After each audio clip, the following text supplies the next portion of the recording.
ഏവർക്കും ട്രീ കിച്ചണിലെ പുതിയ എപ്പിസോഡിലേക്ക് സ്വാഗതം.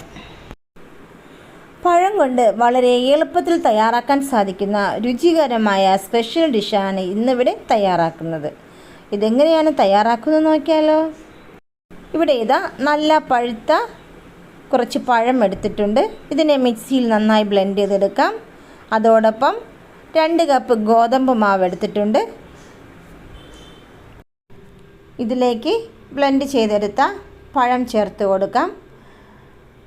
അടുത്തതായി 1/4 ടീസ്പൂൺ ഏലക്കപ്പൊടി, 1/4 ടീസ്പൂൺ ഉപ്പും കൂടി ചേർത്ത് നന്നായി മിക്സ് ചെയ്തെടുക്കാം. ഇതാ ഇവിടെ മിക്സ് ചെയ്തെടുത്തിട്ടുണ്ട്. ഇതിലേക്ക് ശർക്കര പാനി ചേർത്ത് കൊടുക്കുന്നുണ്ട്. ശർക്കര പാനി കുറച്ച് മാത്രമേ ചേർത്ത് കൊടുക്കുന്നുള്ളൂ.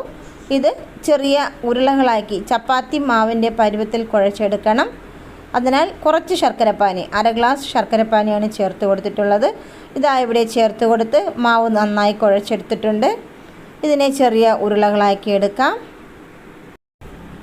ഇതാ ഇവിടെ ചെറിയ ബോൾസുകളാക്കി എടുത്ത ശേഷം അതിനെ ഇതുപോലെ പരത്തിയെടുക്കാം.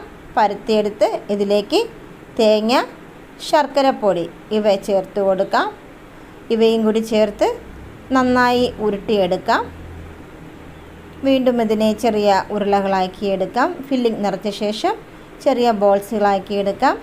ഈ രീതിയിൽ ബാക്കി എല്ലാ ഉരുളകളും ആക്കിയെടുക്കാം. അതിനെ ഉരുളകളാക്കി സ്റ്റീമറിലേക്ക് വച്ച് കൊടുക്കുന്നുണ്ട്. ഇതുപോലെ എല്ലാം ഉരുളകളാക്കി എടുക്കാം.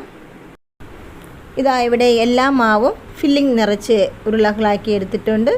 ഇതിനെ ആവിയിൽ വെച്ച് വേവിച്ചെടുക്കാം. 5 മിനിറ്റ് സമയം ഹൈ ഫ്ലെയിമിൽ വെച്ച് വേവിക്കാം. വെള്ളം നന്നായി തിളച്ച ശേഷം മാത്രമേ ഇത് വയ്ക്കാവൂ. അതിനുശേഷം 5 മിനിറ്റ് സമയം ഹൈ ഫ്ലെയിമിൽ വെച്ച് വേവിക്കാം. അതിനുശേഷം ഒരു 15 മിനിറ്റ് മീഡിയം ഫ്ലെയിമിൽ വെച്ച് വേവിച്ചെടുക്കാം. ഇതാ ഇവിടെ വളരെ രുചികരമായ 4 മണി പലഹാരം റെഡിയായിട്ടുണ്ട്. ഡയറ്റ് ചെയ്യുന്നവർക്കും ഇത് അത്താഴമായി ഉപയോഗിക്കാം. കുട്ടികൾ സ്കൂൾ വിട്ട് വരുമ്പോഴേക്കും 4 മണി പലഹാരമായി കൊടുക്കാൻ സാധിക്കും. അങ്ങനെ രുചികരമായ ഒരു ഡിഷാണ് ഇവിടെ തയ്യാറാക്കിയിട്ടുള്ളത്. എല്ലാവരും ഇതൊരു പ്രാവശ്യം തയ്യാറാക്കി നോക്കുക. ഈ വീഡിയോ ഇഷ്ടമായാൽ ലൈക്ക് ചെയ്യുക, ഷെയർ ചെയ്യുക. ഈ ചാനൽ ഇതുവരെയും സബ്സ്ക്രൈബ് ചെയ്യാത്തിട്ടുണ്ടെങ്കിൽ സബ്സ്ക്രൈബ് ചെയ്ത് സപ്പോർട്ട് ചെയ്യുക. തൊട്ട് താഴെ കാണുന്ന ബെൽ ബട്ടൺ അമർത്തുക. ഓൾ എന്ന ഓപ്ഷൻ കൂടി ചെയ്ത് കഴിഞ്ഞാൽ ഞാനിടുന്ന എല്ലാ വീഡിയോസും നോട്ടിഫിക്കേഷനായി ലഭിക്കുന്നതായിരിക്കും. Bye bye.